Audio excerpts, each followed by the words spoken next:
4 जणांची मॅचची संख्या सेम झाली.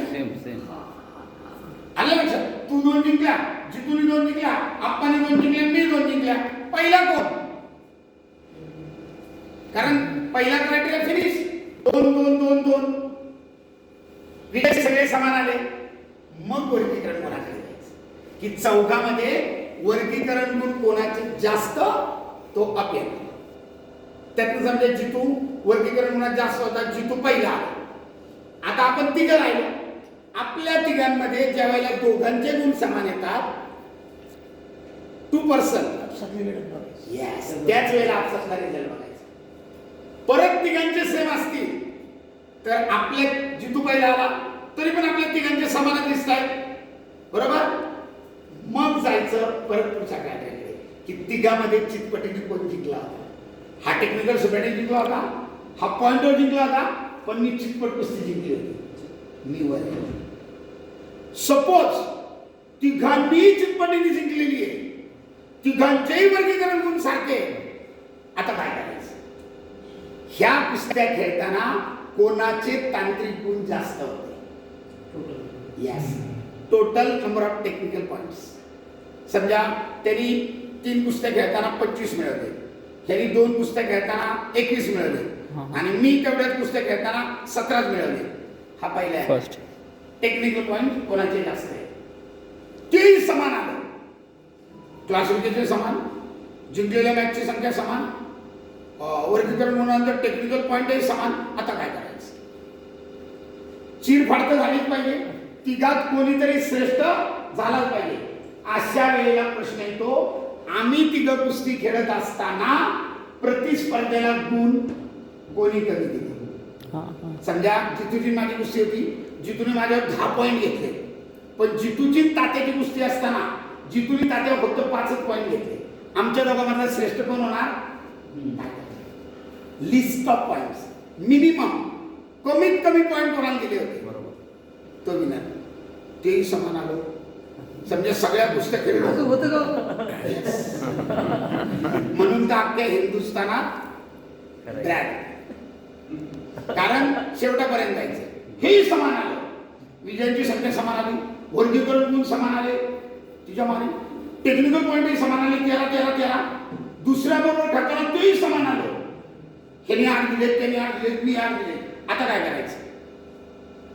एकच मुद्दा राहतो, सीड्स किंवा ड्रॉज नंबर. सीड्स फक्त जागतिक आणि ऑलिम्पिक कुस्तींना देतात, बाकी ठिकाणी देत नाही, म्हणून ड्रॉज नंबरवर यायचं. ड्रॉज नंबर कसे असतात? ज्या वेळेला तुम्ही वजन काट्यावर उभा राहतो, तात्याने काढला 13 नंबर, आप्पाने काढला 17 नंबर, मी काढला 5 नंबर. कोणाचा ड्रॉ नंबर कमीत कमी आहे? 5 तुमचा. मी पाहिजे. बरोबर. आता सुट्टीच नाही ना. इथं डिक्लेअरच होणार, आता सुट्टीच नाही. सगळ्यात कमी ड्रॉ नंबर कोणाचा होता? माझा. I winner.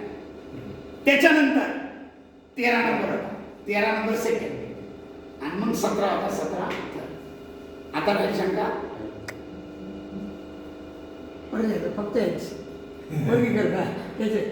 महाराष्ट्रात जेवढे रेफरी आहेत, परवा मी अकोल्याला गेलो, वाईट वाटलं थोडंसं. क्वीज घेतला मी, क्वीज 10 प्रश्नांचा एक संच तयार केला गाडीत जाताना, आणि सहज हँडग्लोव्ज होते, त्याला विसर होती इम्पॉर्टेंट, त्यात एक सेट तयार केला आणि बक्षीस द्यायचं ठरलं. 10 प्रश्न विचारले, 10 पैकी दोघांनाच उत्तर आली. एकाला मिळाले 4 गुण आणि दुसऱ्याला मिळाले 4 गुण. म्हणजे 10 प्रश्नापैकी सारंग परदेशी बुलढाणा आणि धर्मशेठ काटकर चंद्रपूर, त्यांनी 4 उत्तरं म्हणून सांगितली, यांनी 4 सांगितली. 6 त्या सभागृहात कुठल्याच पट्ट्याला आले नाही, कुठल्याच नाही. आणि 10-10 वर्षे काम करता येत नाही. किती वर्ष? सिंपल क्वेश्चन होते हे. असलं तर काहीच क्रिटिकल विचारलेलं नाही, काहीच विचारलं नाही. हे तर लई एकदम तिला डोपिंग मध्ये सापडला, मॅट्रोला चाललाय. परवाचा किस्सा मी सांगितला खेलो इंडिया मधला, मॅडम पाणी खेलो इंडिया मधला किस्सा काय सांगितला? 6 खेळाडू होते, 3 इकडच्या पोलला, 3 इकडच्या पोलला. क्रॉस सेमीफायनल झाल्यावर जे जिंकतात ते फायनलला गेले, आणि जे दोघं जे हरले ते मॅट्रो आलेच नाही. ब्रॉन्झ द्यायचं कोणाला?